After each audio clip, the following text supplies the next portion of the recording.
नमस्कार, मैं हूँ राधिका। आप देख रहे हैं टू इंडिया न्यूज। आगे बढ़ते हैं आज की ताजा खबरों की ओर।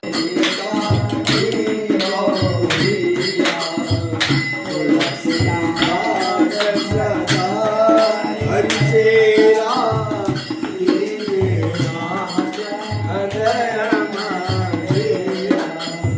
जय सिया राम जय सिया राम जय सिया राम। जयकारा गुरु रुक्मणपुरी महाराज की जय। महिमा जब गुरु की हो, गुरु के जयकारे लगते हो, तो निश्चित है कि उनका आशीर्वाद सभी भक्तों के ऊपर रहता ही है। बिल्कुल, आज जहां सतीश जी की बात आती है और जब गुरु भक्ति में वे लीन हो गए तो वे सतीश जी से शिवपुरी जी बन गए। और जब गुरु की कृपा होती है, प्रकाशपुरी जी की कृपा होती है, तो रुक्मणपुरी जी यहाँ विराजते हैं। और रुक्मणपुरी जी की बात होती है तो अखंड रामायण पाठ की बात होती है और वे राम से मिला देते हैं। और भक्त इसी तरीके से राम से मिलते रहे, गुरु की महिमा सभी के ऊपर बनी रहे। तो हम रुक्मणपुरी जी बाप जी से जानना चाहेंगे कि गुरु की कृपा आज के युग में कैसे प्राप्त की जा सकती है, जिससे कि सरलता से वो गुरु की शरण में आ सके और गुरु की महिमा का प्रसाद पा सके। अखंड रामायण पाठ। ओम श्री गुरुवे नमः। अखंड रामायण का पाठ इसी लक्ष्य से हमने प्रारंभ किया था कि अधिक से अधिक जन कल्याण हो सके, क्योंकि आज के युग में सब लोगों को समय मिलता नहीं है। फिर भी थोड़ा थोड़ा समय भी अगर निकाल के आए, सबको हमेशा यही प्रवचन दिया जाता है कि सब कुछ भी, महिलाएं भी और पुरुष भी, महिलाओं को भी अपने घर गृहस्थ का कार्य करके उसमें से एक उनकी श्रद्धा और भावना होना बहुत जरूरी है। अगर भावना और श्रद्धा होगी तो अपने आप ही वो खींच के आएंगे। और अभी सबकी लगन तो मोबाइलों में लगी हुई है। मोबाइलों ने सबको बांध के और खींच के ऐसा रखा है कि उनको समय ही नहीं मिलता है। समय बहुत है उनके पास, पर ये एक बहाना है कि समय नहीं मिलता। और उनका समय मैंने चेक किया है, नोट किया है कि वो मोबाइलों में बिताते हैं अपना समय। तो मेरा सबसे यही कहना है कि सब अधिक से अधिक मात्रा में गुरु जो शब्द बोलते हैं उनको सुने और अपने हृदय में धारण करें। अगर वो सुनेंगे और उनके ऊपर चलेंगे तो निश्चय उनका कल्याण अवश्य होगा। तो उनके जो संकट आते हैं वो सहज रूप में और आसानी से सलट सकते हैं। पर ये बात उनके समझ में आती नहीं है, क्योंकि वो इधर समय देते ही नहीं है। अगर अब वो जब भी आए और ये निश्चित कर ले कि हमें रामायण का पाठ की चाहे 5 ही चौपाई पढ़नी है और अवश्य ये नियम हमको पूरा करना है, तो उससे भी उनको लाभ प्राप्त होता है। मैं रोज बोलता हूँ कि आओगे तो आने, जो चल के पहले आते थे तो उसमें तो जबरदस्त लाभ प्राप्त होता है।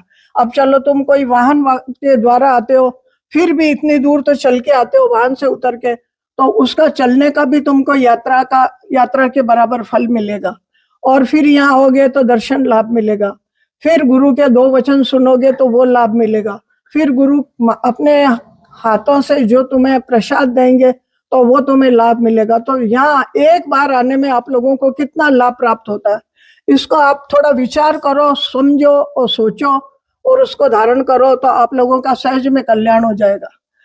यहाँ रामायण पाठ इसी लक्ष्य से हमने शुरू किया था कि थोड़ा थोड़ा समय निकाल के सब लोग अगर इसका पठन करेंगे और इसकी चौपाइयों को ज्यादा नहीं तो कम से कम एक लाइन को भी हृदय में उतारेंगे तो उससे भी उनका कल्याण होगा। पर वो सब सहज रूप में कोई भी धारण कर नहीं रहे। और अब कलयुग तो अपना प्रभाव दिन प्रतिदिन आप सब लोगों को पता ही है, उसका कितना बुरा प्रभाव पड़ रहा है। कितनी मतलब अनहोनी घटनाएं हो रही है जो नहीं होनी चाहिए, फिर भी लोगों के समझ में नहीं आता है। या तो उनके पुण्य क्षीण हो रहे हैं, और पुण्य क्षीण हो रहे हैं तो उनको प्रबल बनाने के लिए यहाँ आना अति आवश्यक है। गुरु के शब्दों को धारण करना अति आवश्यक है।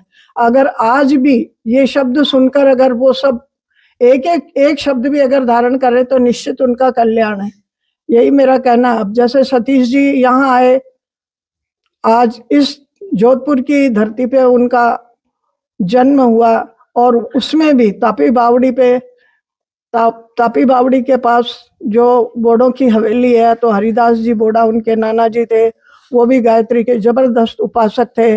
उनके सानिध्य में ही, उनके संस्कार तो जन्म से ही आध्यात्मिक थे ही, पर फिर उनको अपने नाना जी का इतना जबरदस्त सानिध्य मिल गया, तो जिससे वो इस मार्ग में आगे बचपन से ही बढ़ते रहे। यहाँ ये मंडलनाथ का मंदिर, वहां तो वो नया बना है, यहाँ प्राचीन मंडलनाथ का मंदिर है, जो मैंने सुना है कि वो 500-600 साल पुराना है। तो वहां उनके नाना जी जाते थे बचपन से, वो भी उनके साथ में एक दीपक लेके, चाहे सर्दी हो, गर्मी हो, बरसात, तो उनका नियम था यहाँ आने का, तो वो अपने नाना जी के साथ आते थे। इस मंदिर का नवनिर्माण भी उनके सतीश जी के कर कमलों द्वारा ही हुआ, क्योंकि अधिक वर्षा होने के कारण वो मंदिर बैठ गया था। बहुत छोटी छोटी मूर्तियां थी उसमें, वो उन मूर्तियों के दर्शन मैंने भी किए। जब वो मंदिर बैठ गया तो उनके नाना जी ने फोन किया, उन्होंने भी बॉम्बे में यहाँ से पहले गए बचपन, थोड़े जब स्टैंड हुए तो उनको लगा कि मुझे कुछ करना चाहिए, तो उन्होंने ये मन में विचार किया कि मैं बॉम्बे ही जाऊंगा। बॉम्बे गए तो वहां पे काफी, पहली बार गए तो उनको काफी परेशानियां हुई, कई परेशानियों का सामना करना पड़ा।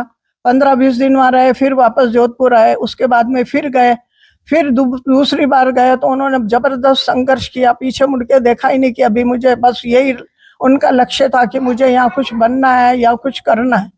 उसी लक्ष्य से वो अपने आगे बढ़ते गए और यहाँ तक पहुंचे कि महादेव की कृपा से, उस समय तो वो महादेव को ही ज्यादा मानते थे, गुरु उस समय तक उनका बना हुआ नहीं था कोई, और संतों का भी सानिध्य उनको बहुत मिला, संतों के प्रति भी उनका अति स्नेह था। जहाँ भी कोई संतों के प्रवचन होते या उनका कोई स्थान होता तो वहां वो जाया करते थे दर्शन के लिए, सत्संग के लिए, और उनका लक्ष्य यही था कि मैं ज्यादा से ज्यादा लोगों का कल्याण करूं, सबकी हेल्प करूं, मदद करूं, तन से भी, मन से भी, धन से भी, यही उनका परम लक्ष्य था शुरू से। वहां से फिर यहाँ से उनके नाना जी ने उनको फोन किया, जब वो स्टैंड हो गए पूरे, तो उनके नाना जी ने बोला, बेटा यहाँ जो अपना मंडलनाथ का मंदिर था वो बैठ गया है बारिश से, तो उसका पुनः नवनिर्माण करना है। बोले नाना जी ठीक है, मैं 2-4 दिन के बाद आता हूँ। और वो आए तो यहाँ के विद्वान पंडितों को उन्होंने बुलाया, सारे विद्वान पंडित आए, उनकी सबकी सलाह ली, उनसे निश्चित समय निकलवाया, मुहूर्त निकलवाया, और उन्होंने फिर ये मंदिर बनाना प्रारंभ किया।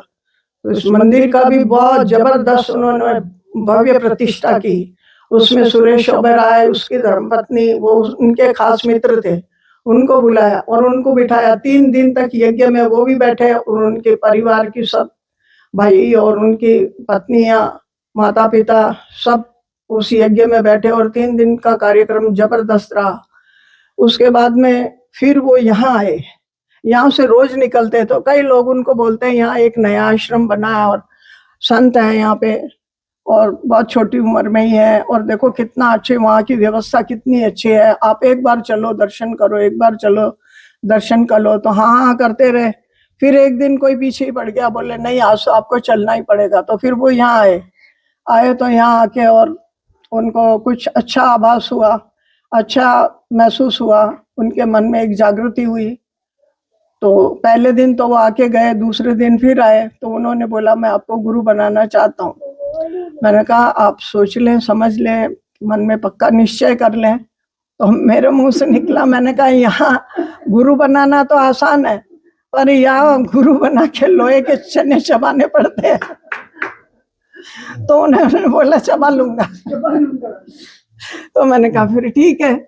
तो फिर उन्होंने मुझे पूजन वगैरह करके विधि विधान पूर्वक मुझे उन्होंने गुरु बनाया, शिष्य बन गए। फिर उनकी अटूट श्रद्धा यहाँ हो गई, तो वो नित्य, जब तक यहाँ थे नित्य आते थे। और ऐसे कुछ दिन निकले ही थे कि उनका जो तीसरे नंबर, दूसरे सबसे बड़े तो वही थे, उनसे छोटा एक और भाई था, तीसरे नंबर, 4 भाई है, तो तीसरे नंबर भाई की अचानक तबीयत खराब हुई तो उसको बॉम्बे हॉस्पिटल में दिखाया गया। वो वहां पे भी उनका बहुत अच्छा था, सबके साथ में बहुत अच्छे संबंध थे बॉम्बे में भी, और बॉम्बे हॉस्पिटल में भी वो बहुत ज्यादा करते थे, क्योंकि वहाँ के जो डॉक्टर डीपी व्यास थे वो उनके घनिष्ठ मित्र थे, मतलब सगे भाइयों जैसा स्नेह था उनका। वो डेली वहां भी जाते थे, जो उनसे जैसी भी सेवा होती थी वो करते थे, तो वहाँ भी सब लोग उनको जानते थे। तो वहाँ से बॉम्बे से भी हॉस्पिटल से भी बहुत फोन आने लगे कि सतीश जी आप कैसे भी करके पुरोहित जी जल्दी से जल्दी आओ, आपके भाई बहुत सीरियस है और उनको ब्रेन ट्यूमर हो गया है, तो आज कैसे भी करके आज की फ्लाइट से आपको इधर पहुंचना है, उनका ऑपरेशन है, हो सकता है ठीक भी हो भी जाए पर संभावना है नहीं, तो इसलिए आप आज की फ्लाइट से पहुंचो। तो फिर वो यहाँ आश्रम आए तो बोले ऐसी ऐसी बात है, तो फिर गुरुजी की कृपा से उनको विभूति दी, यहाँ से विभूति दी कि ये उनको पिला भी देना और उनके मस्तक पे हृदय पे सब जगह लगा देना।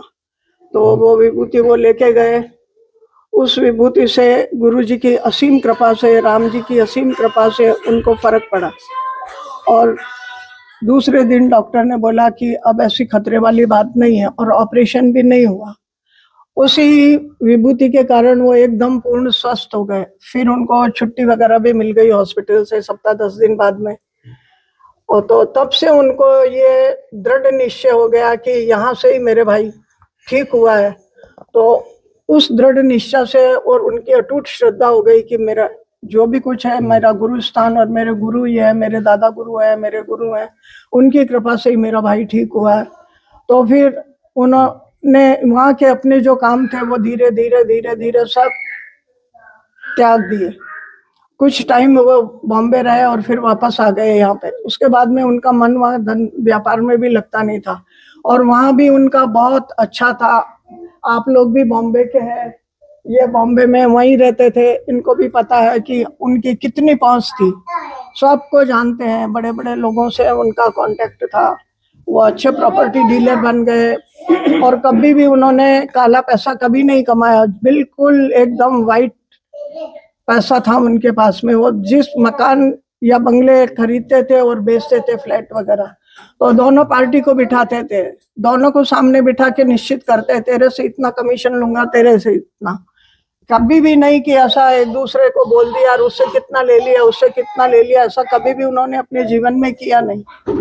तो उनके क्लाइंट भी बहुत ज्यादा हो गए थे और बड़े बड़े लोगों से, जैसे रामानंद सागर हुए, ये धीरूभाई अंबानी वगैरह, इनसे सबसे उनके कांटेक्ट थे, बहुत अच्छा व्यवहार था।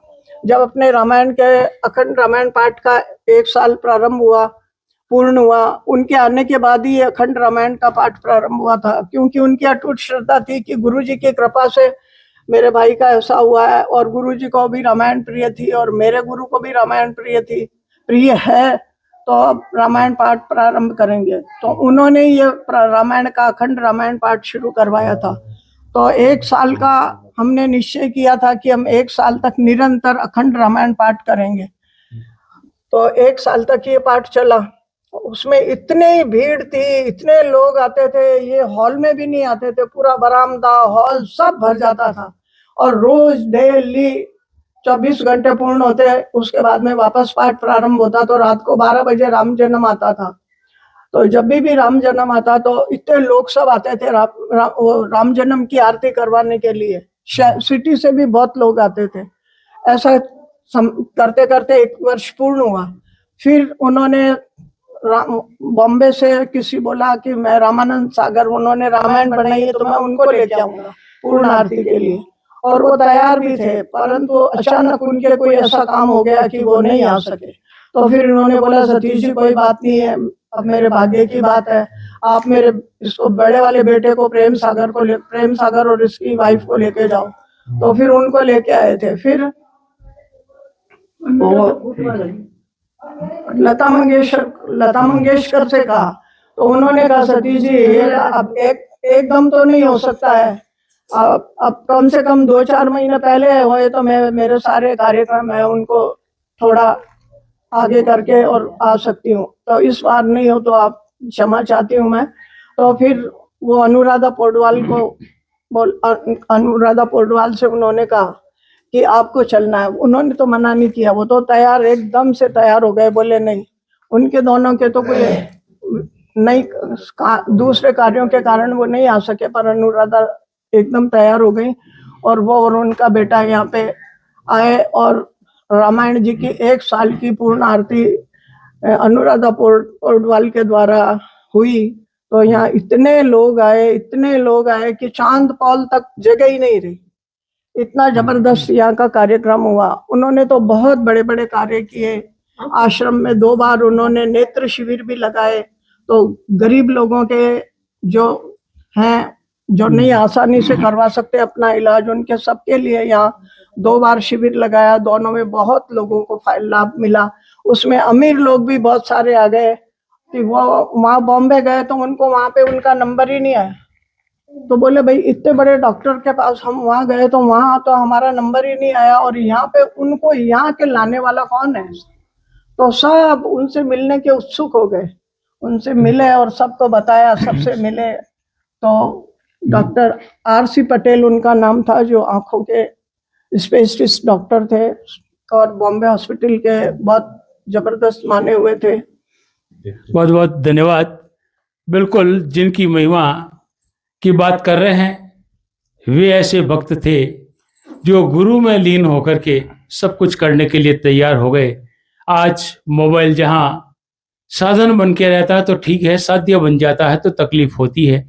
बिल्कुल, गुरु के लिए वक्त निकालना जरूरी है। और आज जहां कलयुग की बात आती है, भक्ति ही सबसे बड़ा मार्ग है उनके तिरने का। ऐसी जानकारी के साथ हम बिल्कुल आपके साथ यूं ही बने रहेंगे। रामायण